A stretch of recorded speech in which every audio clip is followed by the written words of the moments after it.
എൻ്റെ first movie പറഞ്ഞാൽ അതൊരു ആർട്ട് മൂവി ആയിരിക്കും, പക്ഷെ അത് കമേഴ്സ്യലി സ്റ്റാൻഡ് ചെയ്യുന്ന ഒരു സാധനമായിരിക്കണം എന്നുണ്ട്. ഇപ്പം നമ്മൾ പരുത്തിവീരൻ പോലത്തെ സിനിമയൊക്കെ ഇപ്പം നാഷണൽ അവാർഡ് കിട്ടിയുള്ള പരുത്തിവീരൻ എന്നൊക്കെ പറയുന്ന സിനിമ നോക്കിയിട്ടുണ്ട് വെച്ചെങ്കിൽ അത് ഒരേ സമയം മാറ്റാണ്, ഒരേ സമയം കൊമേഴ്സ്യലാണ്.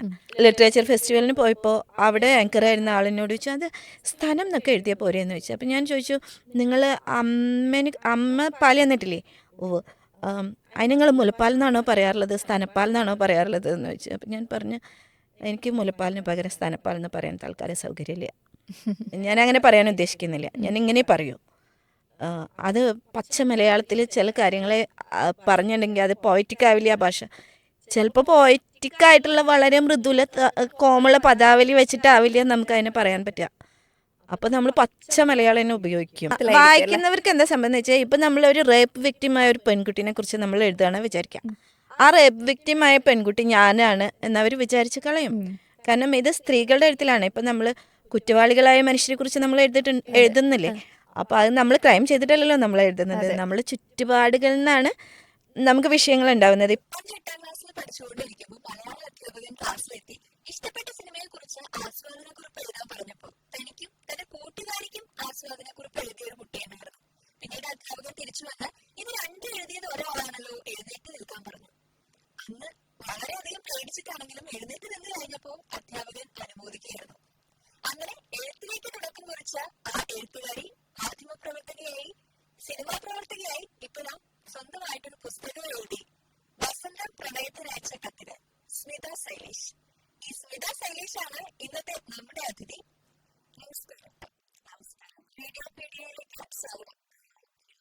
പുന്നയൂർക്കുളത്തെ എൻ്റെ പഴയ വീടിൻ്റെ തെക്കേൻ്റെ അകത്ത് ഒരു ഇരുട്ടുണ്ടായിരുന്നു. വിഷാദത്തിൻ്റെ സദാ അനങ്ങുന്ന തുമ്പിച്ചിറകുകളുള്ള ഒരു പെൺകുട്ടി ചെന്നിരിക്കുമ്പോൾ കെട്ടിപ്പിടിക്കുകയും ഉമ്മവയ്ക്കുകയും മടിയിൽ കിടത്തി ഓമനിക്കുകയും ചെയ്യുന്ന ഇരുട്ട്. ആ ഇരുട്ട് നൽകിയതാണ് എൻ്റെ കവിതകളൊക്കെയും. നമ്മുടെ ഉള്ളിലുള്ള വിഷമം, സങ്കടം അല്ലെങ്കിൽ എന്തെങ്കിലുമൊക്കെ നെഗറ്റീവായിട്ടുണ്ടെങ്കിൽ അതൊക്കെ എഴുത്തിലൂടെ അതിനെ മാറ്റിയെടുക്കുക എന്നുള്ളതാണ് അല്ലേ?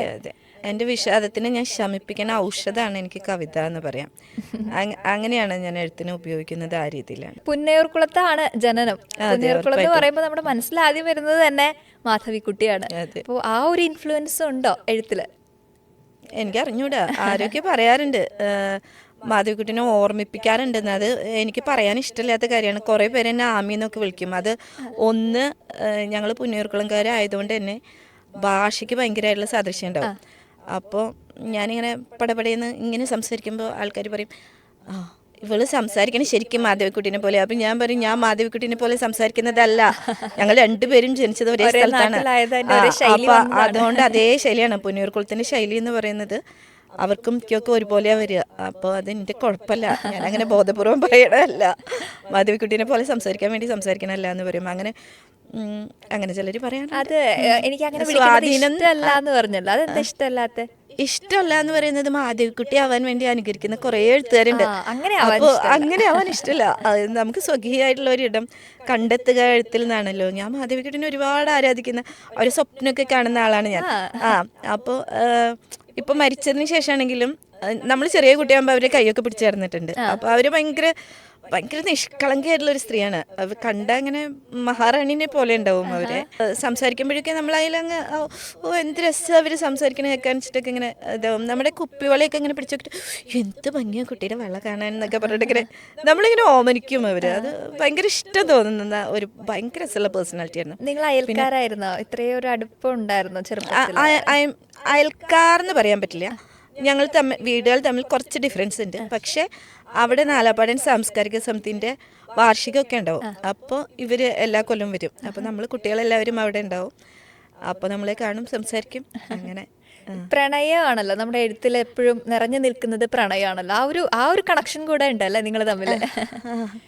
അങ്ങനെ പറയാം. പ്രണയം ഞാൻ എഴുതാറുണ്ട്. ആക്ച്വലി ഞാൻ കുറേ സീരിയസ് ആയിട്ട് എഴുതാറുണ്ട്. പക്ഷെ ആൾക്കാർക്ക് ഇഷ്ടം മിക്കവാറും ഇപ്പോൾ ഒരു പബ്ലിക്കേഷൻസ് നമ്മളെ സമീപിക്കുകയാണെങ്കിൽ അവർ ചോദിക്കുക പ്രണയ കവിത ഉണ്ടോ സ്മിത, അങ്ങനെയാവും ചോദിക്കുക. അപ്പോൾ നമ്മൾ സ്വാഭാവികമായിട്ടും എന്നാൽ ശരി. ഇത് വന്നത് ഒരു പ്രണയദിനത്തിനായിരുന്നു. ഒരു ഫെബ്രുവരി 14 എൻ്റെ ബുക്ക് പബ്ലിഷ് ആവുന്നത്.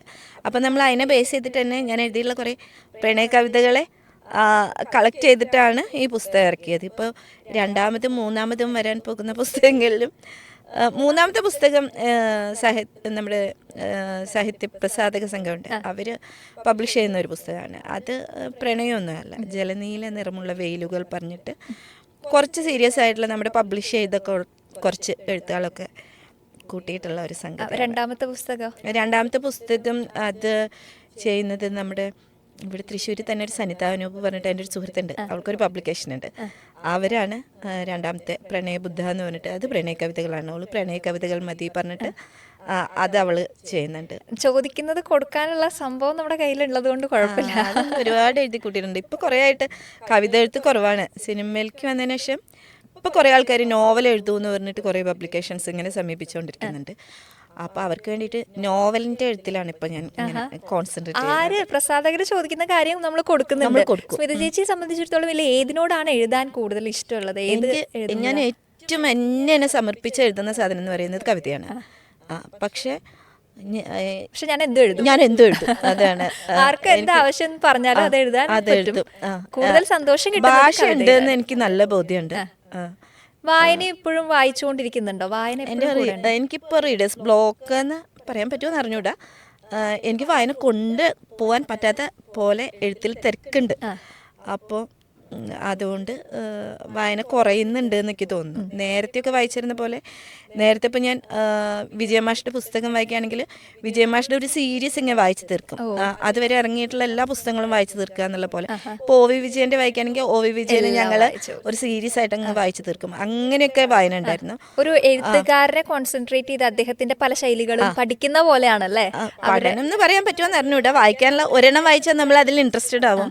അപ്പോൾ ഇന്ന് അടുത്ത പുസ്തകം ആവട്ടെ എന്ന് വിചാരിക്കും. പിന്നെ ഞാൻ PG ക്ക് മലയാളമാണ് എടുത്തിട്ടുണ്ടായിരുന്നത്. അപ്പം നമുക്ക് സ്വാഭാവികമായിട്ട് സാഹിത്യമായിട്ട് ബന്ധം ഉണ്ടാവും. അപ്പം നമ്മൾ ഒരു ഗ്രൂപ്പ് ഓഫ് കുട്ടികൾ കൂടിയിട്ട് ഞാൻ വിജയമാഷിന്റെ ഈ പുസ്തകം വാങ്ങിക്കും, നീ ഇത് വാങ്ങിക്കും, അങ്ങനെ പറഞ്ഞിട്ട് നമ്മൾ കളക്ട് ചെയ്യും, അത് എക്സ്ചേഞ്ച് ചെയ്ത് അങ്ങനെ വായിക്കും. അതുപോലെയൊക്കെ ആയിരുന്നു. ഇപ്പം പക്ഷെ അതെനിക്ക് തോന്നുന്നു ഞാൻ വായന എൻ്റെ കുറവാണിപ്പോൾ. അത്ര ഭീകരമായിട്ടുള്ള ഒരു വായനയിലേക്ക് പോകുന്നത് കുറവാണ്. എന്നാലും ഭയങ്കര ചർച്ച ചെയ്യപ്പെടുന്ന ഒരു പുസ്തകമൊക്കെ ഇറങ്ങിയാൽ നമ്മൾ നിർബന്ധമായിട്ടും ഇത് വായിച്ചേ പറ്റുള്ളൂ എന്ന് തോന്നിയിട്ട് അങ്ങനെ വായിക്കും. അപ്പോൾ മാധ്യമപ്രവർത്തനം ആയിരുന്നു ആദ്യമെങ്കിലും പിന്നീട് അത് നിർത്തി നമ്മൾ സിനിമയിലേക്കും എഴുത്തിലേക്കൊക്കെ കോൺസെൻട്രേറ്റ് ചെയ്യുന്നു. അപ്പോൾ 2 വർഷം മുൻപ് ആദ്യ സിനിമ ഇറങ്ങിയിട്ടുണ്ടായിരുന്നു അല്ലേ? അപ്പോൾ ആ സിനിമ പ്രവർത്തനങ്ങളെ കുറിച്ചൊക്കെ ഒന്ന് പറയും. ഉറപ്പായിട്ടും. ദബാരിക്കുരുവി എന്നായിരുന്നു എൻ്റെ ഫസ്റ്റ് മൂവിൻ്റെ പേര്. അത് ഡയറക്ടർ നമ്മുടെ പ്രിയനന്ദനൻ സാറാണ്, പ്രിയേട്ടനാണ്. പ്രിയേട്ടൻ എൻ്റെ അടുത്ത സുഹൃത്ത് വലയുണ്ടല്ലോ.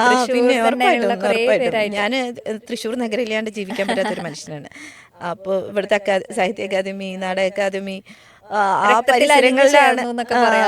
അവിടെ വന്നില്ലെങ്കിൽ, അവിടുത്തെ കാറ്റൊന്നും കൊണ്ടില്ലെങ്കിൽ, അവിടുത്തെ മരത്തണലിൽ ഒന്ന് ചെന്നിരുന്നില്ലെങ്കിൽ എന്തോ ആ ദിവസത്തിന് എന്തോ പ്രശ്നം സംഭവിച്ചെന്ന് തോന്നുന്ന ഒരാളാണ് ഞാൻ. അപ്പോൾ എനിക്ക് വലിയൊരു സുഹൃത്ത് വലയം ഇവിടെ ഉണ്ട് താനും.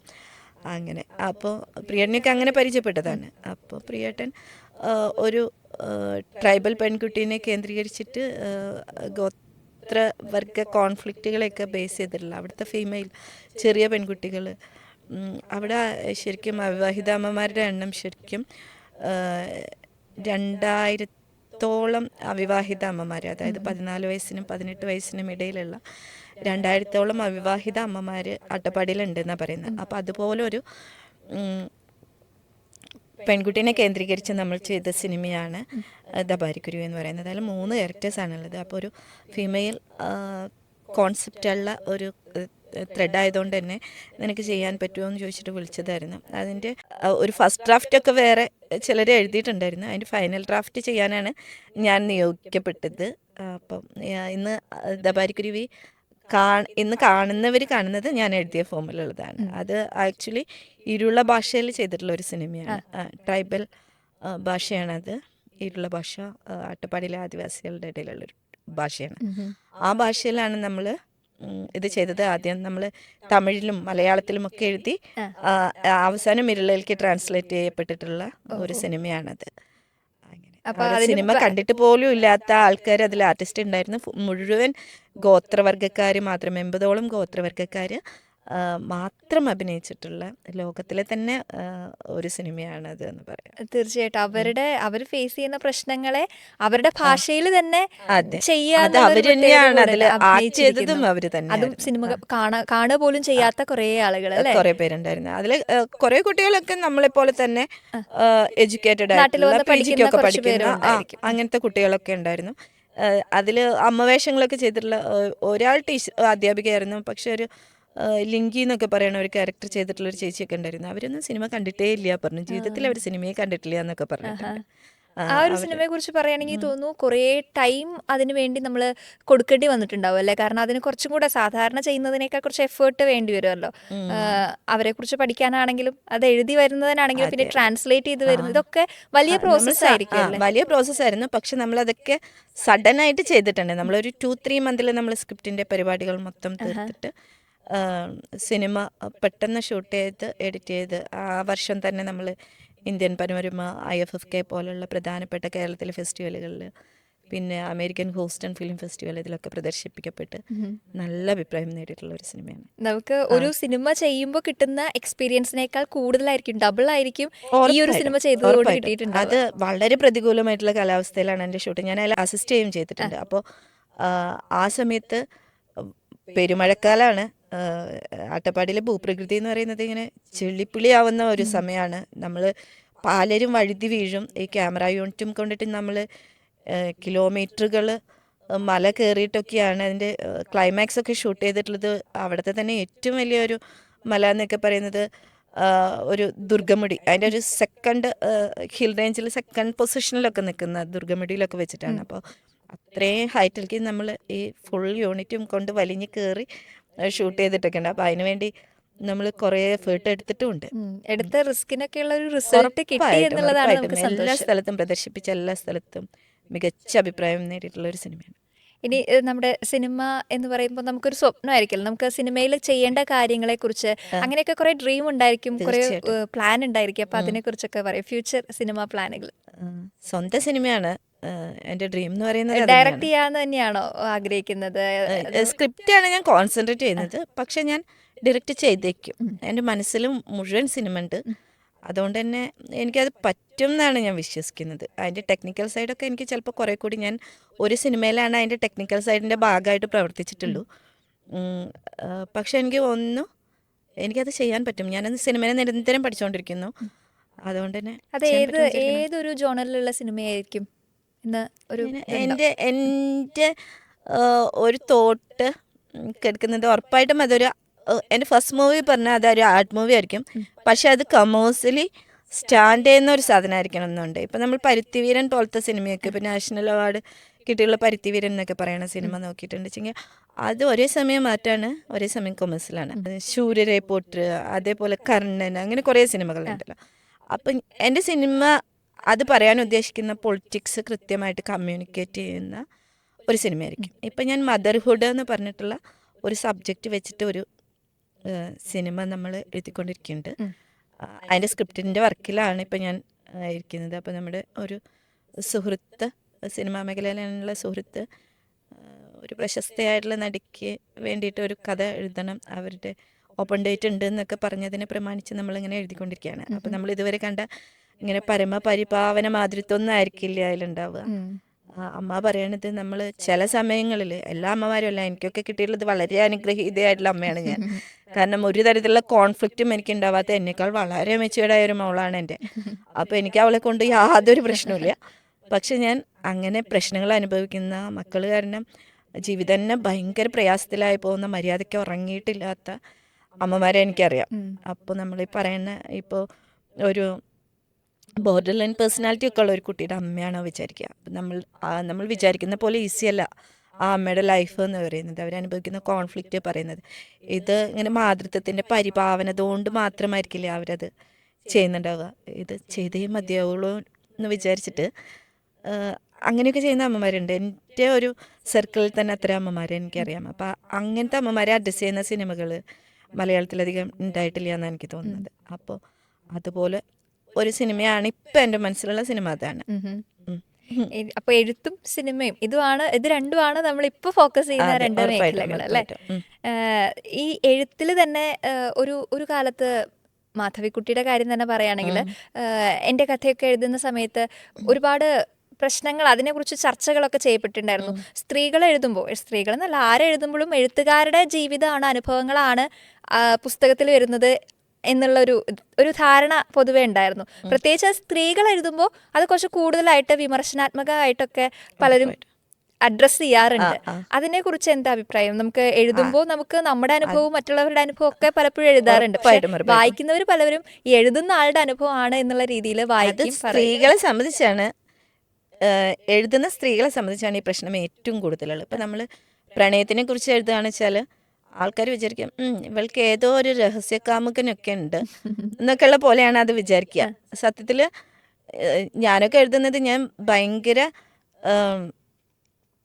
എപ്പിക്കായിട്ട് എഴുതുന്നതാണ്. ഐ മീൻ നമ്മൾ പ്രകൃതിയായിട്ട് ബന്ധപ്പെട്ടിട്ടൊക്കെയാണ് ഞാൻ കൂടുതൽ എഴുതിയിട്ടുള്ളതൊക്കെയും. അപ്പോൾ എൻ്റെ പ്രണയം എന്ന് പറയുന്നത് ഞാൻ ചിലപ്പോൾ ആകാശത്തിനെ ആയിരിക്കും കണക്ട് ചെയ്തിട്ടൊക്കെ എഴുതേണ്ടവർ. പക്ഷെ വായിക്കുന്നവർക്ക്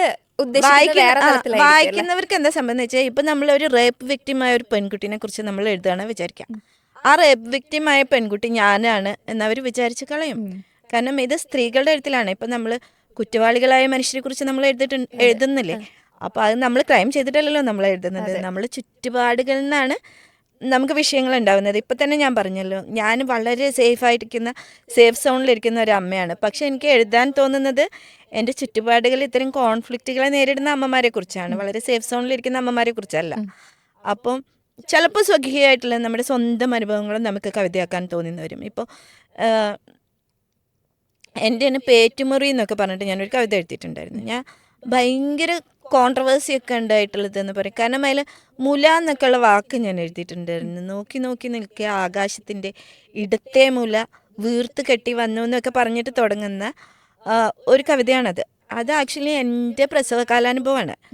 ഈ സമയത്ത് നമ്മുടെ ബ്രസ്റ്റിൽ പാല് കെട്ടി അത് കല്ലിച്ച് അത് കീറണം എന്നൊക്കെ പറഞ്ഞ അവസ്ഥയിൽ നമ്മുടെ തൊട്ടയൽപ്പക്കത്തെ ഒരു പ്രായമായിട്ടുള്ള അമ്മ വന്നിട്ട് എനിക്ക് ഫുൾ എൻ്റെ ഈ കെട്ടിക്കിടക്കുന്ന പാല് മുഴുവൻ അതിങ്ങനെ ചലം പോലെ ഉണ്ടാവും. അങ്ങനെ അത്രയും പഴുപ്പ് പോലെ ആയിട്ടുണ്ടായിരുന്നു അതിങ്ങനെ കെട്ടിക്കിടന്നിട്ട്. അപ്പോൾ അനുഭവിച്ച ആ കഠിനവേദനയൊക്കെ ഉണ്ട്. ഞാൻ ഭയങ്കര ഹാർഡായിരുന്നു എനിക്ക് ആ ടൈം എന്ന് പറയുന്നത്. നമുക്ക് ആഫ്റ്റർ ഡെലിവറി നമുക്ക് ഉണ്ടാകുന്ന പോസ്റ്റ്പാർട്ടം ഡിപ്രഷൻ ഉണ്ടായിരുന്നു. എനിക്ക് ഓൾറെഡി വിഷാദിയായ മനുഷ്യനാണ്. ഒപ്പം ഇത്തരം പെയിൻസും ഉറക്കമില്ലാത്ത അവസ്ഥയും കുട്ടിയുടെ കരച്ചിലും രാത്രി അവൾ ഉറങ്ങാത്ത അവസ്ഥയൊക്കെ ആകുമ്പോൾ സ്വാഭാവികമായിട്ട് ഉറങ്ങാൻ പറ്റാത്ത മനുഷ്യനുണ്ടാവുന്ന മെൻ്റൽ ഒരു ട്രോമയൊക്കെ ഞാൻ അനുഭവിക്കുന്നുണ്ടായിരുന്നു. ആ സമയത്ത് ഈ ബ്രസ്റ്റിൽ പാല് കെട്ടിയിട്ടുള്ള പ്രശ്നങ്ങൾ കൂടി ഉണ്ടായപ്പോൾ ആ സാധനത്തിനെ കമ്മ്യൂണിക്കേറ്റ് ചെയ്തിട്ട് ഇപ്പോൾ ആകാശത്തിന് എൻ്റെ പേറ്റുമുറിയുടെ ചായ എന്നൊക്കെ പറഞ്ഞിട്ടാണ് ഞാൻ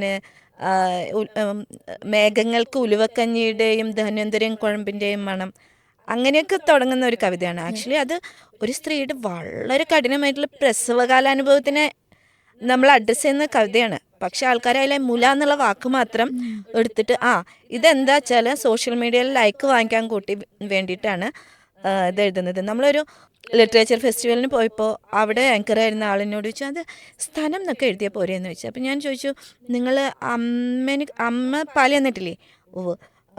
അതിന് നിങ്ങൾ മുലപ്പാൽ എന്നാണോ പറയാറുള്ളത് സ്ഥാനപ്പാൽ എന്നാണോ പറയാറുള്ളത് എന്ന് ചോദിച്ചു. അപ്പം ഞാൻ പറഞ്ഞു എനിക്ക് മുലപ്പാലിന് പകരം സ്ഥാനപ്പാൽ എന്ന് പറയാൻ തൽക്കാലം സൗകര്യമില്ല, ഞാൻ അങ്ങനെ പറയാൻ ഉദ്ദേശിക്കുന്നില്ല, ഞാൻ ഇങ്ങനെ പറയൂ. അത് പച്ച മലയാളത്തിൽ ചില കാര്യങ്ങളെ പറഞ്ഞിട്ടുണ്ടെങ്കിൽ അത് പോയറ്റിക് ആ ഭാഷ. ചിലപ്പോൾ പോയറ്റിക്കായിട്ടുള്ള വളരെ മൃദുല കോമുള്ള പദാവലി വെച്ചിട്ടാവില്ല നമുക്ക് അതിനെ പറയാൻ പറ്റുക. അപ്പോൾ നമ്മൾ പച്ച മലയാളം തന്നെ ഉപയോഗിക്കും. അതൊരു എഴുത്തുകാരൻ്റെ അല്ലെങ്കിൽ എഴുത്തുകാരിയുടെ സ്വാതന്ത്ര്യം ഇഷ്ടമാണത്. ഞാൻ എൻ്റെ കവിതയിൽ എന്തെഴുതണം എന്നുള്ളത് പൂർണ്ണമായിട്ടും എൻ്റെ ഇഷ്ടമാണ്. അതിലൊരാളും വന്നിട്ട് അഭിപ്രായം പറയണ്ട പോയി പണിയൊക്കെ പറയും ഞാൻ. അത് ചിലപ്പോൾ കടുത്ത ഭാഷയിൽ ചിലപ്പോൾ ഒരു തെറിയൊക്കെ കൂട്ടിയിട്ട് ഞാൻ പറഞ്ഞു തന്നു വരും. ഉറപ്പാണ്. കാരണം ഞാൻ എന്തെഴുതണം എങ്ങനെ എഴുതണം എന്ന് വേറെ ആൾക്കാരാണോ നിശ്ചയിക്കുക? അത് പറ്റില്ലല്ലോ. ഇതിപ്പോൾ നമ്മൾ സോഷ്യൽ മീഡിയയിൽ ഒരുപാട് എഴുതുന്ന ആളായതുകൊണ്ട് തന്നെ ആളുകൾ ഡയറക്റ്റ് കമന്റിലൂടെ കുറച്ച് ആളുകൾക്ക് അങ്ങനെ ഉണ്ടല്ലോ, നേരിട്ട് പറയുന്നതിനേക്കാൾ കൂടുതൽ പറയും കമന്റ്സിലൂടെ. നേരിട്ട് മിണ്ടാത്ത ആളുകളാണെങ്കിലും സ്വന്തം അക്കൗണ്ടിൽ നിന്നും മറ്റുള്ളവരുടെ അക്കൗണ്ടിൽ നിന്നും കമന്റ് ചെയ്യുന്ന ആളുകളുണ്ടായിരിക്കും. അപ്പൊ അങ്ങനെ നമ്മൾ സോഷ്യൽ മീഡിയയിൽ ധാരാളം എഴുതുന്ന സമയത്ത് ഇതുപോലുള്ള നെഗറ്റീവും പോസിറ്റീവും ആയിട്ടുള്ള കമന്റ്സ് വരുമല്ലോ. അപ്പൊ അതിനെയൊക്കെ എങ്ങനെയാ നോക്കി കാണാറ്? അതിന്റെ ചെയ്യാറില്ല, എന്നെ അതൊന്നും ബാധിക്കാറില്ല. കമന്റ്സ് നോക്കാറുണ്ട്? എനിക്ക് കമന്റ്സ് ഞാൻ നോക്കാറുണ്ട്, എല്ലാറ്റിനും കൃത്യമായിട്ട് മറുപടിയും കൊടുക്കും. നെഗറ്റീവ് കമന്റ്സിനൊക്കെ ഞാൻ ഇന്ന കാരണം കൊണ്ടാണ് ഇങ്ങനെ എഴുതിയതെന്ന്. അപ്പോൾ ആൾക്കാർ പറയും എന്തിനെങ്ങനെ എനർജി വേസ്റ്റ് ചെയ്യണേ, എന്തിനാ അവരോട് മറുപടി കൊടുക്കാൻ പോകണേ. അപ്പോൾ ഞാൻ പറയും ഇതൊന്നും എന്നെ ബാധിച്ചിട്ടല്ല ഞാൻ മറുപടി കൊടുക്കണം. ഈ കമൻറ്റ് എന്നെ ഫോളോ ചെയ്യുന്ന കുറേ മനുഷ്യരുണ്ട്. അപ്പോൾ ആ മനുഷ്യരൊക്കെ ഈ കമൻറ്റ് വായിച്ചിട്ട് ഇതിന് അവർക്കൊരു റിപ്ലൈ കിട്ടില്ല, അവരുടെ ഉള്ളിലും ഒരു ആശങ്ക ഉണ്ടാവും. അപ്പം എനിക്ക് തോന്നും അതിനെ നമ്മൾ കറക്റ്റ് ചെയ്ത് ക്ലാരിഫൈ ചെയ്ത് കൊടുക്കേണ്ടതുണ്ട് തോന്നും. ആർക്കും വന്നിട്ട് എന്ത് തോന്നിവാസം എൻ്റെ ഇടാണത്, ഞാൻ നിൽക്കുന്ന എൻ്റെ പേഴ്സണാലിറ്റി നിൽക്കുന്ന ഇടാണ്. ആ സ്പേസിൽ ഞാൻ പറയുന്ന കാര്യങ്ങൾക്ക് നിങ്ങൾക്ക് ക്ലാരിറ്റി ഇല്ലെങ്കിൽ ഞാൻ പറയാം ഇന്ന കാരണം കൊണ്ടാണ് ഞാനിങ്ങനെ എഴുതുന്നത്. അപ്പോൾ അവർ മേ ബി അവർക്കൊരു ക്ലാരിറ്റി ഉണ്ടാവും, അതർവൈസ് ഉണ്ടാവില്ല. പക്ഷേ വായിക്കുന്ന വേറൊരാൾക്ക് അതിലൊരു ക്ലാരിറ്റി വരും. ചിലപ്പോൾ ഒരു മണ്ടനാണ് എന്നോട് വന്നിട്ട് കമൻ്റ് ഇട്ട് ചോദിക്കുന്നതെങ്കിൽ അവന് ചിലപ്പോൾ മനസ്സിലായി എന്ന് വരില്ല ഞാൻ എന്താ പറഞ്ഞതെന്ന്. പക്ഷെ അത് വായിക്കുന്ന ഒരു ഇത്തിരി ലിറ്ററേച്ചർ ബോധമൊക്കെ ഉള്ള ഒരു മനുഷ്യന് ഇത് വായിച്ചിട്ടുണ്ടെങ്കിൽ ഓക്കെ, കൃത്യമായിട്ടുള്ള ഒരു ധാരണ ഉണ്ടാവും. അതില്ലാണ്ട് എൻ്റെ പ്രൊഫൈലിൽ നിന്ന് ആരും മടങ്ങി പോകരുതെന്ന് ഞാൻ വിചാരിക്കാറുണ്ട്. പിന്നെ ഇത് ചില സാധനങ്ങൾ നമ്മൾ ഇടുമ്പോൾ നമ്മൾ പ്രതീക്ഷിക്കാതെയൊക്കെ കയറി ചിലപ്പോൾ വൈറലൊക്കെ ആയിക്കളയും. അപ്പോൾ ഈ വൈറൽ പോസ്റ്റുകളിൽ വരുന്ന മനുഷ്യരാരാണെന്നൊന്നും നമുക്ക് ഒരു പിടി ഉണ്ടാവില്ല. ചിലപ്പോൾ ഈ വൈറൽ പോസ്റ്റൊക്കെ ചിലപ്പോൾ 1-2 വരിയിലൊക്കെ ഇങ്ങനെ മാറ്റമൊക്കെ വരുത്തിയിട്ട് വേറെ ആൾക്കാരുടെ പോസ്റ്റായിട്ട് അത് വൈറലാവുന്നതൊക്കെ ഞാൻ കണ്ടിട്ടുണ്ട്. അങ്ങനെയൊക്കെ സംഭവിക്കാറുണ്ട്. അപ്പം ഞാൻ ഇതേപോലെ ഇപ്പോൾ കഴിഞ്ഞ ദിവസം ഞാൻ സൈബർ സെല്ലിൽ ഒരു പരാതിയൊക്കെ കൊടുത്തു. എന്നിട്ട് ഞാൻ അയാളോട് പറഞ്ഞു നാണാവുന്നില്ല ഇങ്ങനെ വേറെ ആൾക്കാർ എഴുതിയ സാധനമൊക്കെ അവനവൻ്റെ പറഞ്ഞിട്ട് കോപ്പി അടിച്ചിട്ട് നല്ല പോരെ ഇരുന്നിട്ട് അയാൾ എഴുതിയതിനെ കുറിച്ചുള്ള അനുഭവങ്ങളൊക്കെ അതിൻ്റെ താഴത്ത് കമൻ്റ് ഇട്ട് വായിച്ചിട്ട് ഞാൻ ചിരിച്ചു മരിച്ചു എന്നൊക്കെ പറഞ്ഞിട്ട് അയാളെന്നെ പോരെ തെറിയ. അപ്പോൾ ഞാൻ ഇൻബോക്സിൽ ചെന്ന് ജസ്റ്റ് ഇങ്ങനെ പറഞ്ഞു, അയാളെന്നെ കുറെ ചീത്തയൊക്കെ വിളിച്ചു. അപ്പൊ ഞാൻ അയാൾക്ക് കോപ്പി അടിച്ചതാന്ന് പൂർണ്ണ ബോധ്യം ഉണ്ടല്ലോ. എന്നിട്ട് നമുക്കറിയാലോ നമ്മളിത് ഏത് കാലത്ത് എഴുതിയതാണ്, ഞാൻ റീപോസ്റ്റാണത്. ഞാൻ എന്നിട്ട് അവസാനം സൈബർ സെല്ലിൽ കംപ്ലൈന്റ് ഒക്കെ കൊടുത്തു. ഇങ്ങനെ നമുക്കൊരു അയാൾക്ക് ഭീഷണിയൊക്കെ ഇരുന്ന് നീ പുറത്തേക്ക് ഇറങ്ങി കാണിച്ചു തരാം എന്നൊക്കെ പറഞ്ഞിട്ട്. അപ്പൊ ഞാൻ വിചാരിച്ചു എനിക്ക് പേടിയായിട്ടല്ല, നമ്മൾ ഉറപ്പായിട്ടും നമുക്കൊരു നീതിന്യായ വ്യവസ്ഥ അവിടെ ഉണ്ടല്ലോ, നമുക്ക് അത്യാവശ്യം ലീഗൽ ഹെൽപ്പൊക്കെ ചെയ്തു തരാൻ. അപ്പോൾ അതിൻ്റെ അടുത്ത് ഒരു പരാതി നമ്മൾ കൊടുത്തിടുക. നാളെ ഒരു പ്രശ്നം ഉണ്ടായിട്ട് എന്തുകൊണ്ട് നിങ്ങൾ നേരത്തെ പറഞ്ഞില്ല എന്ന് പറയേണ്ട കാര്യമില്ലല്ലോ. ഇപ്പോൾ ഈ മീട്ടൂലൊക്കെ ആൾക്കാർ മീട്ടു പരാതികളൊക്കെ വരുന്ന സമയത്ത് എന്തുകൊണ്ട് അന്ന് പറഞ്ഞില്ല എന്നുള്ള ചോദ്യമാണല്ലോ ഭൂരിഭാഗം പേരും ചോദിക്കുന്നത്. അത് എനിക്ക് തോന്നുന്നു എല്ലാ കാര്യങ്ങളും അങ്ങനെ തന്നെയാണ് കൈകാര്യം ചെയ്യേണ്ടതെന്നാണ്. നമ്മൾ പ്രതികരിക്കേണ്ട കാര്യങ്ങളോട് അപ്പം തന്നെ പ്രതികരിക്കണം എന്നാണ് എൻ്റെ അഭിപ്രായം. ഒക്കെ അപ്പപ്പ പ്രതികരിക്കുന്ന ആളാണല്ലേ. ഇപ്പൊ പറയുന്ന കേൾക്കുമ്പോൾ എല്ലാം പ്രതികരിക്കും എന്ന് പറയുമ്പോൾ ആ ഒരു ഉള്ളിൽ അത്രയും ബോൾഡ് ആണെന്ന് തോന്നുകയും ചെയ്യുന്നുണ്ട്. അതേസമയം കുറച്ച് വീക്കും ആണ് ചേച്ചി അല്ലെ, ഒരു ഇമോഷണലി ഒരു റോളർ ഇമോഷണൽ ബ്രേക്സ് ആണ് ഇതൊക്കെയും. അതിന്റെ അർത്ഥം ഞാൻ ബോൾഡ് അല്ല എന്നല്ല. വൈകാരികരായ മനുഷ്യർ എന്ന് പറഞ്ഞിട്ടുണ്ടെങ്കിൽ അവര് ധൈര്യത്തിന്റെ കാര്യത്തിലും ഭയങ്കര സ്ട്രോങ് ആയിരിക്കും. അതേസമയം അവരുടെ വളരെ വൈയക്തികമായിട്ടുള്ള ചില ഇമോഷൻസിനെ സംബന്ധിച്ച് അവർ വീക്കായിരിക്കും. ഇപ്പം അമ്മ എന്നൊക്കെ പറഞ്ഞിട്ട് നിങ്ങൾ പറഞ്ഞു തുടങ്ങിയാൽ ഞാൻ ചിലപ്പോൾ ഇപ്പം ഇവിടെ ഇരുന്ന് കരയും. കാരണം എനിക്ക് അമ്മ എൻ്റെ വളരെ പേഴ്സണലായിട്ടുള്ള ഇപ്പം എനിക്കില്ലാത്ത എൻ്റെ വളരെ വൈയക്തികമായിട്ടുള്ള ഭയങ്കര ഇവിടെ അറ്റാച്ച്ഡ് ആയിട്ടുള്ള ഇമോഷനാണ്. അപ്പോൾ അതിനെക്കുറിച്ച് ഞാൻ വൈകാരികമായിട്ട് സംസാരിച്ചു തുടങ്ങിയാൽ ചിലപ്പോൾ എനിക്ക് കരച്ചിൽ വരും. അതിൻ്റെ അർത്ഥം ഞാൻ ദുർബലയാണെന്നല്ല. കാരണം ആ അമ്മ മരിക്കുന്ന സമയത്ത് അവിടെ ആ ഫോമിൽ ഫില്ല് ചെയ്ത് കൊടുത്ത് അമ്മയുടെ ഓർണമെൻറ്റ്സ് ഒക്കെ ഊരിയെടുക്കുമെന്ന് പറയുന്ന സമയത്ത് മാത്രം കരഞ്ഞിട്ടുള്ള ഒരാളാണ് ഞാൻ. അപ്പോൾ ആ സമയത്ത് എനിക്ക് സ്ട്രോങ് ആയിട്ട് എനിക്കറിയാമത്, എനിക്കത് പറ്റാറുണ്ട്. ഞാൻ ചില കാര്യങ്ങളിൽ ഭയങ്കര സ്ട്രോങ് ആയിരിക്കും. അതേസമയം എൻ്റെ വളരെ പേഴ്സണലായിട്ടുള്ള ചില ഇമോഷൻസിനെ സംബന്ധിച്ച് മാത്രം ദുർബലമായിരിക്കും ചെയ്യുന്ന ഒരാളാണ്.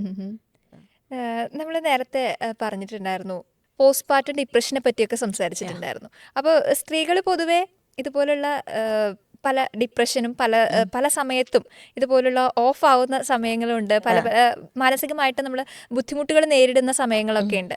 പക്ഷേ ഇതിനെക്കുറിച്ച് പറയുമ്പോൾ പലപ്പോഴും ചോദിക്കും, ഇത് പണ്ടുള്ള സ്ത്രീകളും ഇതൊക്കെ നേരിട്ടിരുന്നു, അവരൊന്നും ഇതിനെക്കുറിച്ച് പറഞ്ഞിട്ടില്ല, ഇപ്പോൾ അത് കുറച്ച് കൂടുതലായിട്ട് പറയുന്നുണ്ട് എന്നുള്ളൊരു അഭിപ്രായം പല സമയത്തും വരാറുണ്ടല്ലോ. ചേച്ചിക്ക് എന്താ അതിനെക്കുറിച്ച് പറയാനുള്ളത്? അതെന്താണെന്ന് വെച്ചാൽ ആൾക്കാർ പറയില്ലേ ഈ സ്ത്രീ പീഡനമൊക്കെ എന്നാ ഉണ്ടായേ എന്നൊക്കെ പറയില്ലേ. ഇന്ന് എന്താന്ന് വെച്ചാൽ നമുക്ക് ഈ കാര്യങ്ങൾ തുറന്ന് സംസാരിക്കാൻ പറ്റിയ ഇടങ്ങളുണ്ട്. അതുകൊണ്ട് അത് കൂടുതൽ കേൾക്കുന്നു. അന്ന് നമ്മുടെ അമ്മമാരൊക്കെ പല സമയത്തും നമ്മളോട് അകാരണമായിട്ട് ദേഷ്യപ്പെടുന്നത് നമ്മൾ കണ്ടിട്ടുണ്ട്. ആ അമ്മമാർക്ക് അറിയണ്ടായിരുന്നില്ല ഇത് പോസ്റ്റ്മോർട്ടം ആണ്, അല്ലെങ്കിൽ എൻ്റെ PMS ഡേയ്സിലാണ് ഞാൻ ഒരു പേരിട്ട് വിളിച്ചില്ല, അങ്ങനെ പേര് വിളിച്ചില്ല എന്നുള്ളൂ. അന്നത്തെ സ്ത്രീകളും ഇതേ ഇമോഷൻസിനെയൊക്കെ അനുഭവിച്ചിട്ടില്ല എന്നുള്ളത് എങ്ങനെ പറയാൻ പറ്റുക അത്?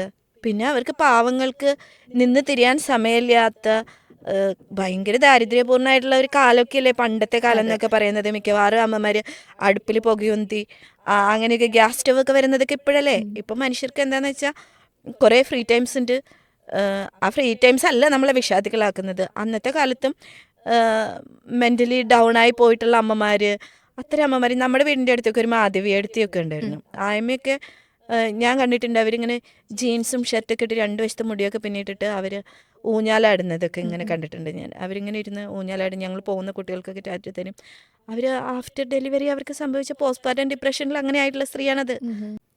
അന്നത്തെ അമ്മമാർക്ക് ഇതൊക്കെ ഡിസ്കസ് ചെയ്യാൻ പറ്റിയ ഇടങ്ങളുണ്ടായിരുന്നില്ല. ഇന്ന് നമുക്കത് എന്താണ് നമ്മൾ അനുഭവിക്കുന്നത് എന്നറിയാം.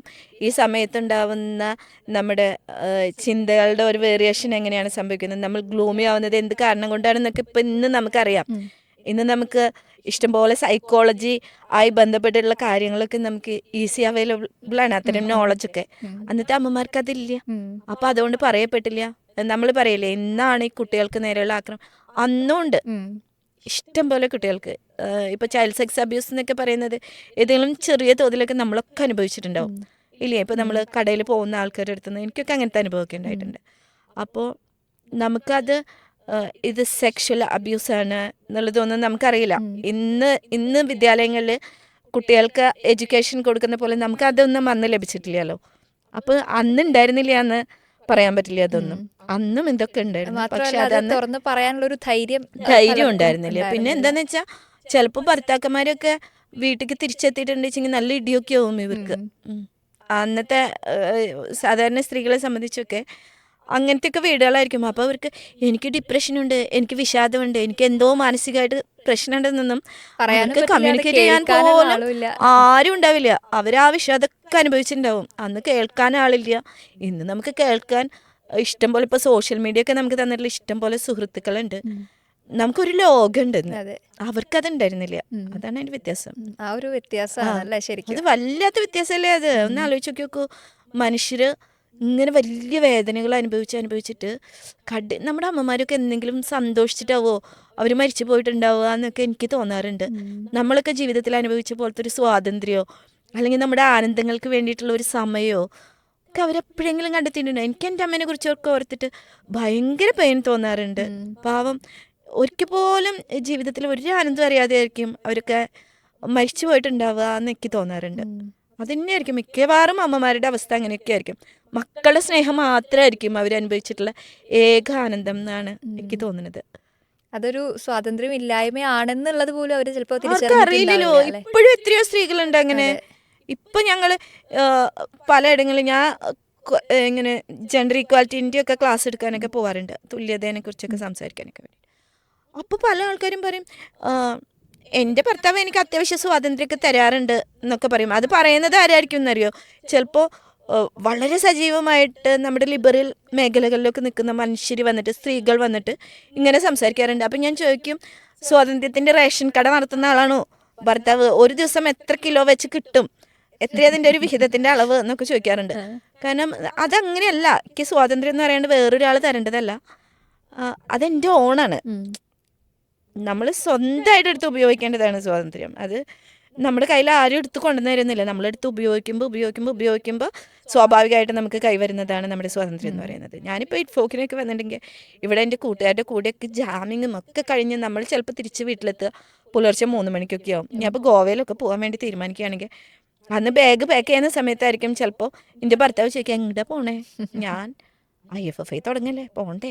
അപ്പം ഞാൻ ഗോവൻ തീർത്ഥാടനത്തിൻ്റെ സമയമായി ട്രെയിൻ ടിക്കറ്റൊക്കെ ബുക്ക് ചെയ്തു. അതൊക്കെ എപ്പോഴേ ചെയ്തു. നമ്മളങ്ങ് പോവാണ്. അത് എനിക്ക് പെട്ടെന്നൊരു സുപ്രഭാതത്തിൽ കിട്ടിയതല്ല ഈ ഫ്രീഡം എന്ന് പറയുന്നത്. എൻ്റെ സ്പേസ് ഞാൻ ഉണ്ടാക്കിയെടുക്കുന്നതാണ്. നമുക്ക് കുറെ കൂടി നമ്മൾ എഡ്യൂക്കേറ്റഡ് ആണ്, നമ്മൾ സ്വാതന്ത്ര്യത്തിനെ കുറിച്ച് ബോധമുള്ള മനുഷ്യരാണ്. അപ്പോൾ അതുകൊണ്ട് തന്നെ നമ്മൾ ആ സ്പേസ് ഉണ്ടാക്കിയെടുക്കാനുള്ള എഫേർട്ട് നമ്മൾ സ്വാഭാവികമായിട്ട് എടുക്കും. നമ്മൾ സ്വാഭാവികമായിട്ട് സംഭവിക്കും. അത് അറിയില്ലാത്ത ആൾക്കാർ ഇപ്പോഴും ഉണ്ട്, പക്ഷെ പല സ്ത്രീകളും. എനിക്ക് എൻ്റെ ഇക്ക അത്യാവശ്യം സിനിമയ്ക്ക് കൊണ്ടുപോകുന്നുണ്ട്, ഡ്രസ്സ് വാങ്ങിത്തരുന്നുണ്ട്, എൻ്റെ ഇന്നർ വെയർ വരെ എൻ്റെ ഇക്കയെ വാങ്ങിത്തരിക, ഇക്ക അതിൻ്റെ സൈസ് പോലും അറിയില്ല എന്നൊക്കെ പറയുന്ന ആൾക്കാർ, അഭിമാനത്തോടെ പറയുന്ന അത് അവരുടെ ഒരു പ്ലഷറാണ്. ഓക്കെ, അത് അടിമത്താണെന്ന് അവർക്കറിയില്ല. അത് അങ്ങനെയല്ല വേണ്ടത്. എനിക്കൊരു സിനിമ കാണാൻ പോയാൽ എനിക്ക് സ്വന്തമായി പോയി കാണാൻ പറ്റണം, എൻ്റെ കൂട്ടുകാരുടെ കൂടെയൊക്കെ പോയി കാണാൻ പറ്റണം. എൻ്റെ ഇക്കയുടെ കൂടെ മാത്രമേ ഞാൻ പുറം ലോകം കാണുള്ളൂ, അല്ലെങ്കിൽ എൻ്റെ ഏട്ടൻ്റെ കൂടെ മാത്രമേ ഞാൻ പുറം ലോകം കാണുള്ളൂ എന്നൊക്കെ പറയുന്നത് ഇവിടെ എനിക്ക് ലിമിറ്റേഷൻ ഉണ്ട്. ആ ലിമിറ്റേഷനെ കുറിച്ചാണ് ഞാൻ ഇത്ര അഭിമാനത്തോടെ സംസാരിക്കുന്നത്. അറിയില്ല ആൾക്കാർക്ക് അത്. പിന്നെ നമ്മൾ ഇപ്പോൾ ചേച്ചി പറഞ്ഞ പോലെ ഈ ഒരു സ്വാതന്ത്ര്യം, ഈ ഒരു സ്പേസ് നമ്മൾ ഉണ്ടാക്കിയെടുത്ത ഈ ഒരു സ്പേസ് പലപ്പോഴും നമുക്ക് ചുറ്റുമുള്ളവർ അതിനെ വിമർശിക്കുകയും ചെയ്യില്ലേ? ഞാൻ മൈൻഡ് ചെയ്യാറില്ല. കാരണം എന്താണെന്ന് വെച്ചാൽ ഇതിൻ്റെ ജീവിതമാണല്ലോ, ഇതെങ്ങനെയാ ജീവിക്കേണ്ടത് എന്നുള്ളതിൻ്റെ ഡിസൈനർ ഞാനാണ്. എൻ്റെ ജീവിതത്തെ ഡിസൈൻ ചെയ്യാൻ ഞാൻ വേറൊരാളെ ചുമതലപ്പെടുത്തിയിട്ടില്ല. എൻ്റെ ജീവിതത്തെ ഞാൻ ഓണായി ഡിസൈൻ ചെയ്തോളാം. ഞാനതിൽ ഭയങ്കര സക്സസ്ഫുൾ ആയിട്ടുള്ള ഒരു വിമനാണ്. എനിക്ക് വളരെ ധൈര്യത്തോടെ അത് പറയാൻ പറ്റും. ഞാൻ 35-ാമത്തെ വയസ്സിലൊക്കെ നമ്മൾ ഇന്ത്യൻ പനോരമ പോലത്തെ ഒരു സാധനത്തിൻ്റെ റെഡ് കാർപ്പറ്റിൽ കയറി പോകുന്നതാണ്. അപ്പോൾ അവിടെ ഞാൻ എത്തിയിട്ടുണ്ട് വെച്ചാൽ അത് ഞാൻ സ്വതന്ത്രയായിട്ടുള്ള സ്ത്രീ ആയതുകൊണ്ടാണ്. ഇതിലേക്ക് പറ്റില്ല. എൻ്റെ ഭർത്താവിൻ്റെ ഇഷ്ടം നോക്കിയിട്ട് ഇവർക്ക് 3 നേരം വെച്ച് വിളമ്പി 3 മാസമൊക്കെ ഒരു സ്ഥലത്തുനിന്ന് വിട്ട് നിൽക്കാൻ പറ്റാത്ത ഹോംലി ആയിട്ടുള്ള ഒരു ജയിലിൻ്റെ ഉള്ളിലാണ് ഞാൻ ജീവിച്ചിരുന്നെങ്കിൽ എനിക്ക് അവിടെ എത്താൻ പറ്റില്ലല്ലോ. എനിക്കിപ്പോൾ എഴുതുന്ന പോലെ കവിതകളിൽ ഞാൻ പ്രണയം എഴുതുന്നു, രതി എഴുതുന്നു, എനിക്ക് ഇഷ്ടമുള്ളതൊക്കെ എഴുതുന്നു. അത് എഴുതുമ്പോൾ അവിടെ എനിക്ക് ഒരു തരത്തിലുള്ള അതില്ല. കാരണം എൻ്റെ ഭർത്താവിനോടൊക്കെ ചെന്നിട്ട് ആൾക്കാർ ചോദിക്കും, എന്താ ഭാര്യ ഇങ്ങനെയൊക്കെ എഴുതണേ എന്നൊക്കെ ചോദിക്കാറുണ്ട്. അപ്പോൾ എൻ്റെ ഭർത്താവ് ഒരാളുടെ സാഹിത്യത്തിനെ കുറിച്ചുള്ള വിമർശനമാണെങ്കിലും അഥവാ അഭിനന്ദനാണെങ്കിലും നിങ്ങൾക്കുള്ള സംശയമാണെങ്കിലും ആ കുട്ടിയോടാണല്ലോ ചോദിക്കേണ്ടത്. എന്നോട് ചോദിച്ചിട്ട് എന്താ കാര്യം, എനിക്കെന്തറിയാം? അവൾ എഴുതുന്നതിനെ കുറിച്ചുള്ള എല്ലാ കാര്യങ്ങളും നിങ്ങൾ അവളോട് ചോദിച്ചിട്ടാണ് ക്ലിയർ ചെയ്യേണ്ടത്. ഇങ്ങനെ കുത്തിത്തിരിപ്പുണ്ടാക്കുക എന്നൊക്കെ പറയുന്ന സുഖടാണ് ഇത്. പക്ഷെ അങ്ങേര് ഭയങ്കര ഓക്കെ ആയ ഒരു മനുഷ്യനായതുകൊണ്ട് അവിടെയൊന്നും ഞങ്ങൾ വീണു പോവാതെ അടിപൊളിയായിട്ട് ഇങ്ങനെ പോകുന്നുണ്ട്. തീർച്ചയായിട്ടും ഇനിയും അങ്ങോട്ട് ഒരുപാട് കാലം ഇതുപോലെ അടിപൊളിയായിട്ട് പോകാൻ പറ്റട്ടെ. നമ്മൾ ലൈഫിൽ ഇതുപോലെ ഇങ്ങനെ ജീവിതത്തിൽ പല പ്രശ്നങ്ങളും നേരിടുമ്പോൾ സ്ത്രീകളായിട്ടുള്ളവർ പ്രത്യേകിച്ചും സജഷൻസ് ചോദിക്കാറുണ്ട്. എന്താ ഞാൻ ചെയ്യേണ്ടത്, എനിക്ക് ഇങ്ങനെ ഒരു 2 വഴി എൻ്റെ മുന്നിലുണ്ട്, അല്ലെങ്കിൽ എൻ്റെ മുന്നിൽ ഇങ്ങനെ ഒരു തടസ്സമുണ്ട്, ഞാൻ ഇനി എന്ത് ചെയ്യണം, അങ്ങനെ പലപ്പോഴും നമ്മുടെ ജീവിതത്തിൽ ഉണ്ടാവുമല്ലോ. അപ്പൊ അങ്ങനെ ചോദിക്കാറുണ്ടോ? എന്നെ ഫോളോ ചെയ്യുന്ന ഒത്തിരി സ്ത്രീകളുണ്ട്. ഒന്ന് ഞാൻ വിഷാദ എഴുത്തുകാരിയാണ്, പ്രണയ എഴുത്തുകാരിയാണ്, അങ്ങനെ പല തരത്തിലുള്ള. പിന്നെ ഇതൊന്നും അല്ലാതെ ഞാൻ ജീവിതത്തിന് എന്നെ അഡ്രസ്സ് ചെയ്തുകൊണ്ട് പലരുടെ പ്രശ്നങ്ങളെ അഡ്രസ്സ് ചെയ്തുകൊണ്ട് ഞാൻ എഴുതിയിടാറുണ്ട്. അപ്പോൾ അതുകൊണ്ട് തന്നെ പല മനുഷ്യരും ചിലപ്പോൾ ഞാൻ പുലർച്ചെ 4 മണിയൊക്കെ വരെ ഇരുന്നിട്ട് ഞാൻ മനുഷ്യരെ കേൾക്കാറുണ്ട്. ഓക്കെ പറയൂ. ചിലപ്പോൾ മനുഷ്യർക്കൊരു കേൾവിയാണ് ഏറ്റവും ആവശ്യം. എന്നിങ്ങനെ ഇത് പെണ്ണുങ്ങൾ മാത്രമൊന്നുമല്ല കേട്ടോ, ജീവിതത്തിലൊക്കെ അമ്പെ പരാജയപ്പെട്ടു പോയ ചില ആൺകുട്ടികൾ ഒരുത്തൻ ഇങ്ങനെ കടലിൻ്റെ തീരത്തൊക്കെ ഇരുന്നിട്ട് സ്മിത ചേച്ചി ഞാനില്ലേ ഇല്ല, ഞാൻ അവസാനിപ്പിക്കുകയാണ് എന്നൊക്കെ പറഞ്ഞിട്ട് വിളിച്ചു. ഞാൻ അവനെങ്ങനെ സംസാരിച്ച് ഓക്കേടാ നമുക്ക് അത് സെറ്റാക്കാം, നീ ഒരു കാര്യം ചെയ്യുക, നീ അവിടുന്ന് ഇതിൻ്റെ മണ്ഡപത്തിലേക്ക് കയറിയിരിക്കുക, നമ്മളിപ്പോൾ കുറച്ച് സമയം കഴിയുമ്പോഴേക്കും നമ്മൾ അവിടെ എത്തിയിരിക്കും, എന്നിട്ട് നമുക്ക് സംസാരിച്ചിട്ട് എന്നിട്ട് നീ ഓക്കെ ആവുന്നില്ലെങ്കിൽ നമുക്ക് അതിൻ്റെ കാര്യങ്ങൾ ശരിയാക്കാം. ഇങ്ങനെയൊക്കെ പറഞ്ഞിട്ട് മനുഷ്യരെ നമ്മൾ മുറിവുകളെ ഉണക്കിയെടുക്കാറുണ്ട്. കുറേ പേരെ ഉണക്കിയെടുക്കാൻ പറ്റാറുണ്ട്. ഇതെല്ലാവരും സൈക്കോളജിസ്റ്റ് ആവുന്ന വേണ്ട, നമുക്ക് മനുഷ്യരെ ഒന്ന് കേൾക്കാനുള്ള മനസ്സുണ്ടായാൽ മതി. ചിലപ്പോൾ എല്ലാവരെയും ഒന്നും നമുക്ക് കേൾക്കാൻ പറ്റില്ല കേട്ടോ. നമുക്ക് കുറച്ച് പരിചിതരായ മനുഷ്യരെ, അവരുടെ ജീവിതം എന്താണ്, അവർ അനുഭവിച്ചത് എന്താണെന്നൊക്കെ അറിയുന്ന മനുഷ്യർ, ചില ആൾക്കാരൊക്കെ എന്നോട് പറയും നിങ്ങൾ സെലിബ്രിറ്റികളെ മാത്രമേ ആശ്വസിപ്പിക്കുള്ളൂ, ഞങ്ങളെ പോലെയുള്ള മനുഷ്യരൊക്കെ ഒന്ന് കേൾക്കുമെന്നൊക്കെ പറഞ്ഞിട്ട് വരും. അപ്പോൾ എനിക്ക് അയാളെക്കുറിച്ച് ഒന്നും അറിയണ്ടാവില്ല. അന്ന് പരിചയപ്പെട്ട ഒരാളെക്കുറിച്ച് ഞാൻ കേട്ടിട്ട് എങ്ങനെയാണ് മറുപടി പറയാം? ഞാൻ പറയും ഞാൻ നിങ്ങളെ ഒന്ന് അറിയട്ടെ, നിങ്ങളെക്കുറിച്ച് വെറുതെ നിങ്ങളുടെ ജീവിതത്തിനെ കുറിച്ച് കമ്മ്യൂണിക്കേറ്റ് ചെയ്യും. അതിനുശേഷം എനിക്ക് ഇടപെടാൻ പറ്റണ എന്തെങ്കിലും ഒരു സാധ്യത അതിലുണ്ടെങ്കിൽ ഞാൻ പറയാം. അതർവൈസ് ഞാൻ അതിൽ ഹെൽപ്ലെസ് ആണ്. എനിക്ക് നിങ്ങളെ അറിയില്ല. നിങ്ങളെനിക്ക് വളരെ ചിലർ വെറുതെ പെണ്ണുങ്ങളായിട്ട് സൗഹൃദം സ്ഥാപിക്കാൻ വേണ്ടിയിട്ട് ഡിപ്രഷൻ എന്നൊക്കെ പറഞ്ഞിട്ട് നമ്മളോട് സംസാരിക്കാൻ വരുന്ന ചില മനുഷ്യരുണ്ട്. ആ സുഖേട് കണ്ടാൽ നമുക്ക് മനസ്സിലാവും. അപ്പം ഞാൻ അവരെ നൈസായിട്ട് ഇങ്ങനെയൊക്കെ പറഞ്ഞ് ഒഴിവാക്കാറുണ്ട്. എനിക്ക് സ്ട്രേഞ്ച് ആണ് നിങ്ങൾ, എനിക്ക് നിങ്ങളോട് ഒന്നും തന്നെ പറയാനില്ല എന്നൊക്കെ പറഞ്ഞിട്ട് ഒഴിവാക്കി കളയാറുണ്ട്. അത് നമുക്കറിയാം. അത് ജെന്യുവിനായിട്ടുള്ള ഒരു എന്നെ ഒന്ന് കേൾക്കൂ എന്നുള്ള റിക്വസ്റ്റ്, അത് ഒട്ടും സത്യസന്ധമല്ലാത്തുള്ള ഒരു ഒരു അപ്രോച്ചും നമുക്ക് മനസ്സിലാവും. തിരിച്ചറിയാം. നമ്മൾ സ്ത്രീകൾ ഫേസ് ചെയ്യുന്ന പ്രശ്നങ്ങൾ പറഞ്ഞു, പല പ്രശ്നങ്ങളെ കുറിച്ചും പറഞ്ഞു. ആക്ച്വലി ഇതിനിടയിൽ പ്രശ്നങ്ങളെ കുറിച്ച് പറയാൻ പോലും അല്ലെങ്കിൽ അഡ്രസ്സ് ചെയ്യാത്ത ഒരു വിഭാഗമാണ് പുരുഷന്മാരെന്ന് പറയാം. അവരും ഒരുപാട് പ്രശ്നങ്ങൾ ഇപ്പോൾ ഒരു ഏർലി ഏജ് മുതൽ കുടുംബത്തിന്റെ ഭാരം ഏറ്റെടുക്കേണ്ടി വരിക, ഒരുപാട് ഉത്തരവാദിത്തങ്ങൾ ചെയ്തു തീർക്കേണ്ടി വരിക, സ്വപ്നങ്ങൾ ഒരു വഴിക്ക്, ജീവിതം ഒരു വഴിക്കായിട്ട്, അങ്ങനെ അങ്ങനെ പല പ്രശ്നങ്ങൾ നേരിടുന്ന പുരുഷന്മാരും ഉണ്ട്. നമ്മൾ കൂടുതലായിട്ട് എപ്പോഴും പറയാം സ്ത്രീകൾ അവരുടെ ഡിപ്രഷൻ, അവരുടെ മൂഡ് സ്വിങ്സ്, ഇതിനെക്കുറിച്ചൊക്കെ പലപ്പോഴും പറയെങ്കിലും പുരുഷന്മാരെ കുറിച്ച് പലപ്പോഴും പറയാറില്ല. അല്ലെങ്കിൽ ഞാനതും പറയാറുണ്ട്. ഞാൻ എന്താന്ന് വെച്ചാൽ ഞാൻ ആദ്യം ഒരു ഹ്യൂമനിസ്റ്റ് ആണ്, അത് കഴിഞ്ഞിട്ടേ ഞാനൊരു ഫെമിനിസ്റ്റ് ആവുന്നുള്ളൂ എന്ന് പറയാറുണ്ട്. അപ്പോൾ ഹ്യൂമനിസ്റ്റ് ആയതുകൊണ്ട് തന്നെ എനിക്കിപ്പോൾ ഈ മീ ടു പരാതികൾ വരുന്ന സമയത്ത് എനിക്ക് പലപ്പോഴും അതിനോട് അഭിപ്രായ വ്യത്യാസം ഉണ്ടാവാറുണ്ട്. ഇത് പറഞ്ഞൊക്കെ അറിഞ്ഞൂടെ, ഞാൻ എറില്ല പോകുന്നൊന്നും അറിയില്ല. പക്ഷെ പലപ്പോഴും ഇത് വളരെ ഫേക്കായിട്ട്, ഇപ്പം നമ്മൾ പ്രണയത്തിലായിരിക്കുന്ന സമയത്ത് രണ്ട് മനുഷ്യർ തമ്മിൽ വളരെ മനോഹരമായി അനുഭവിച്ച നിമിഷങ്ങൾ ഒരാൾക്ക് പിന്നീട് അത് എൻ്റെ ഒരു ചീറ്റിംഗ് ആയി മാറുക, അല്ലെങ്കിൽ അത് പീഡനമായി മാറുക, അതെങ്ങനെ സംഭവിക്കാമെന്ന് എനിക്ക് തോന്നാറുണ്ട്. ഈ ആൺകുട്ടിക്കും പറയാനുണ്ടാവില്ലേ ചിലത്. അപ്പോൾ അവന് പറയാനുള്ളത് ആരും കേൾക്കുന്നില്ലല്ലോ. പെൺകുട്ടി പറയുന്നു എന്നുള്ളതുകൊണ്ട് അതിനെ നമ്മൾ വളരെ ജഡ്ജ്മെൻ്റലായിട്ട് നമ്മളെന്താ പറയുക, ഒട്ടും അതങ്ങ് എടുക്കുകയാണ് നമ്മൾ. അവര് പറയുന്നതാണ് സത്യം എന്നുള്ള രീതിയിൽ പെൺകുട്ടി പറഞ്ഞാൽ അത് സത്യമാണ്. അതങ്ങനെയല്ല. ചിലപ്പോൾ പ്രണയത്തിൽ പരാജയപ്പെട്ട ഒരു മനുഷ്യൻ, ഇപ്പം അപ്പുറത്തെ ആൾക്ക് ചിലപ്പോൾ എല്ലാ പ്രണയങ്ങളും വിവാഹത്തിലും ഒന്നും കലാശിക്കണമെന്നില്ല. ഒന്നാമത് വിവാഹത്തിൽ കലാശിച്ച ഒരു പ്രണയം സക്സസ്ഫുൾ അല്ലാതാണ് ഞാൻ പറയാ. അല്ലാത്ത പ്രണയമായിരിക്കും ചിലപ്പോൾ ബ്യൂട്ടിഫുൾ ആയിട്ട് നിൽക്കണം, മനോഹരമായിട്ട് ഒരിടത്തുനിന്ന് മനുഷ്യർക്ക് ഇറങ്ങി പോകാൻ പറ്റണം.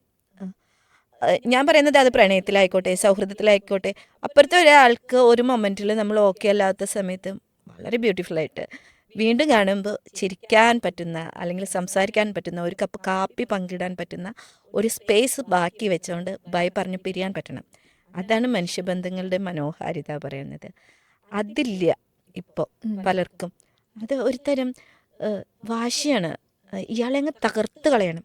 ഇയാളിപ്പോൾ ഒരു സ്റ്റാറ്റസിലാണോ നിൽക്കുന്നത്, ഇയാളെ ഈ സ്പേസിൽ നിന്ന് തുടച്ച് നീക്കി കളയണം എന്നുള്ള രീതിയിലുള്ള കൂട്ടമായിട്ടുള്ള ആക്രമണമാണ്. അതിപ്പോൾ ഈ ദളിതായിട്ടുള്ള ചില, എനിക്കറിയാം, ഞാൻ പേര് പറയുന്നില്ല, പക്ഷെ വളരെ കഷ്ടപ്പെട്ട ഒരു സ്പേസ് ഉണ്ടാക്കിയെടുത്ത ഒരു ആൺകുട്ടി ഒരു സെലിബ്രിറ്റി സ്റ്റാറ്റസിലെത്തുന്ന സമയത്ത് മുൻപില്ലാത്ത വിധം അവനെതിരെ മീ ടു ആരോപണങ്ങൾ ഉണ്ടാവുന്നു. അയാളെ സോഷ്യൽ സ്പേസിൽ നിന്ന് മാറ്റി നിർത്താനുള്ള ശ്രമങ്ങൾ ഉണ്ടാവുന്നു. അയാൾ അത്ര കാലം അയാൾ കഷ്ടപ്പെട്ടുണ്ടാക്കിയെടുത്ത ഒരു സ്പേസിനെ റദ്ദ് ചെയ്ത് കളയാണ്. ഓക്കെ, ഇപ്പോൾ നമ്മുടെ റെയിൽവേ സ്റ്റേഷൻ്റെ അടുത്തുള്ള ഒരു കോളനിയിൽ താമസിച്ച ഒരു കുട്ടിക്ക് വളരെ എന്ത് സാഹചര്യം ഉണ്ടായിട്ടാണ് അവർ സ്വന്തം അധ്വാനം കൊണ്ട്, സ്വന്തം പ്രതിഭ കൊണ്ടല്ലേ ആ കുട്ടി വളർന്നു വരുന്നത്. അപ്പോൾ അയാളൊന്നും അങ്ങനെ നീക്കം ചെയ്ത് പോവേണ്ടവനല്ല, അയാളൊക്കെ ഈ സ്പേസിൽ തന്നെ ഉണ്ടാവേണ്ടവനാണെന്ന് തോന്നിയിട്ട് നമ്മൾ ചിലപ്പോൾ പറയും ഇതല്ല സത്യം. നിങ്ങൾ ബ്യൂട്ടിഫുള്ളായി ആസ്വദിച്ച മൊമെൻറ്റ്സ് പിന്നീട് ചതിയാവുണ്ടെങ്കിൽ നിങ്ങളുടെ ഉള്ളിൽ ഇപ്പോഴും ആ ചാരിത്രം, പാപബോധം, പാതിവൃത്യം എന്നൊക്കെ പറയുന്ന ബോധത്തിൽ ഇപ്പോഴും നമ്മൾ പെണ്ണുങ്ങൾ, ആണും പെണ്ണും ഒരുമിച്ച് ലൈംഗികത എന്ന് പറയുന്ന ഒരു പ്രോസസ്സിൽ ഏർപ്പെടുമ്പോൾ ആണിനത് ഫിസിക്കൽ പ്ലഷറും പെണ്ണിന് അത് പിന്നീട് പീഡനാവുന്നത് എങ്ങനെയാണ്? അല്ലല്ലോ. അപ്പോൾ സ്ത്രീയുടെ ശരീരത്തിൽ നിന്ന് മാത്രം അമൂല്യമായിട്ടുള്ള ഒന്നും ലോസ് ചെയ്യുന്നുണ്ടെന്നൊന്നും ഞാൻ വിചാരിക്കണില്ല. ഇത് പണ്ട് മാധവിക്കുട്ടി പറഞ്ഞ പോലെ ഡെറ്റോൾ ഒഴിച്ച് കഴുകിയ പോകുന്ന ഇതാണ്. റേപ്പ് വിക്റ്റിമായ കുട്ടികളാണെങ്കിൽ പോലും അതിൻ്റെ ഒരു മെൻ്റൽ ട്രോമയിലൊന്നും പെട്ട് കെടുക്കരുത്. നിങ്ങളുടെ ശരീരത്തിന് നേരെ ഒരു ആക്രമണം ഉണ്ടായി, വേട്ടനായ്ക്കളെ ആക്രമിക്കും പോലെ ബുദ്ധിയില്ലാത്ത ഒരു ജന്തു സമൂഹം നമ്മളെ ആക്രമിച്ചു. ആ മുറിവ് ഉണക്കുക, ശരീരത്തിനേറ്റ ആ മുറിവ് ഉണക്കുക. മാനസികമായിട്ട് എൻ്റെ ശരീരത്തിൽ നിന്ന് ദിവ്യമായിട്ടുള്ളത് എന്തോ ലോസ് ചെയ്തു എന്നുള്ള പോലെ നമ്മളങ്ങനെ വിലപിച്ചുകൊണ്ടിരിക്കേണ്ടത്. സുനിത കൃഷ്ണനൊക്കെ ജീവിക്കുകയല്ലേ, അവർ ഇത്തരം സർവൈവേഴ്സിനെ പ്രൊട്ടക്റ്റ് ചെയ്തുകൊണ്ട് അതിഗംഭീരമായിട്ട് ജീവിക്കുന്ന എത്രയോ റേപ്പ് വിക്ടിംസ് ഉണ്ട്. അങ്ങനെ ജീവിക്കണം. റേപ്പ് എന്നൊന്നും പറയുന്നത് എല്ലാ രീതി അങ്ങനെ റേപ്പൊന്നുമല്ല. അത് വളരെ ബ്യൂട്ടിഫുള്ളായിട്ട് നമ്മൾ ആസ്വദിച്ച ഒരു മൊമെൻറ്റിനെ പിന്നീട് റേപ്പ് എന്ന് പറയരുത്. അത് തെറ്റാണ്. അത് ഭയങ്കര തെറ്റായിട്ടുള്ളൊരു കാര്യമാണ്. റേപ്പ് പറഞ്ഞിട്ടുണ്ടെങ്കിൽ അത് അനുഭവിച്ചവന് മാത്രം മനസ്സിലാവുന്ന അത്രയും വലിയൊരു പീഡനല്ലേ നമ്മുടെ ശരീരത്തിന് നേരെ ഒരാൾ നമ്മുടെ പെർമിഷൻ ഇല്ലാണ്ട് അതിക്രമിച്ച് പ്രവേശിക്കുക എന്ന് പറയുന്നത്, അറ്റാക്ക് ചെയ്യുക എന്നൊക്കെ പറയുന്നത് അത് സെക്ഷുവലി അബ്യൂസ് ചെയ്യുക എന്ന് പറയുന്നത് അത് വലിയൊരു ആക്രമണമാണ്. ശാരീരികമായിട്ട് വളഞ്ഞിട്ട് നമ്മളെ ആക്രമിക്കുന്ന പോലത്തെ ഒരു ആക്രമണമാണ്. അത് ടോർച്ചറാണ്. അതാണ് റേപ്പ്. മറ്റേത് നമ്മൾ വിശ്വാസവഞ്ചന എന്ന് പറഞ്ഞോളൂ. അയാൾ ഒരു വിശ്വാസവഞ്ചകനാണ് എന്ന് പറഞ്ഞോളൂ. Not rapist.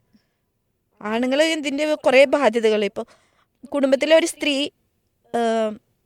ഏൺ ചെയ്യുന്നില്ല വെച്ചാൽ അതൊരു അപരാധമല്ല.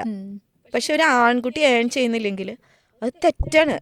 പെൺകുട്ടികളെ ലൈംഗിക പീഡനത്തിനെ കുറിച്ച് തുറന്ന് പറയുന്നുണ്ട്. ആൺകുട്ടി അത് പറഞ്ഞിട്ടുണ്ടെങ്കിൽ അവനൊന്നിനും കൊള്ളാത്തവൻ എന്നുള്ള പോലത്തെ ഒരു കാഴ്ചപ്പാട് അവൻ്റെ നേരെ വരും. കഴിഞ്ഞ ദിവസം ഒരു കുട്ടി സൂയിസൈഡ് ചെയ്തു. ഇതുപോലത്തെ സെക്ഷൽ അബ്യൂസ് കാലങ്ങളോളം നേരിട്ട് ഒരു പൊളിറ്റിക്കൽ പാർട്ടിയിലുള്ള ലീഡറുടെ കയ്യിൽ നിന്നും ഈ സെക്ഷൽ അബ്യൂസ് നേരിട്ടിട്ട് ആ കുട്ടി സൂയിസൈഡ് ചെയ്തിട്ട് അവൻ അനുഭവിച്ച സാധനത്തിനെ കുറിച്ചുള്ള വീഡിയോ അവൻ പുറത്തു വിടുന്നത് മരണത്തിന് ശേഷമാണ്. അങ്ങനെ ഓട്ടോമാറ്റിക്കലി അത് പുറത്തു വരുന്നത് ആ പാകത്തിൽ ആ കുട്ടി സെറ്റാക്കി വെച്ചിട്ട് അവൻ്റെ മരണത്തിന് ശേഷം വന്നിട്ട് ആ സാധനം ഇപ്പോൾ വലിയ ഡിസ്കഷനാണ്. എന്താ ആൺകുട്ടികൾക്കും ഉണ്ട് നീതി എന്ന് പറയുന്നത്. നമ്മൾ സമനീതിനെ കുറിച്ചാണ് സംസാരിക്കുന്നതെങ്കിൽ ആണുങ്ങൾ നീതിനെ കുറിച്ച് കൂടി നമ്മൾ സംസാരിക്കണം.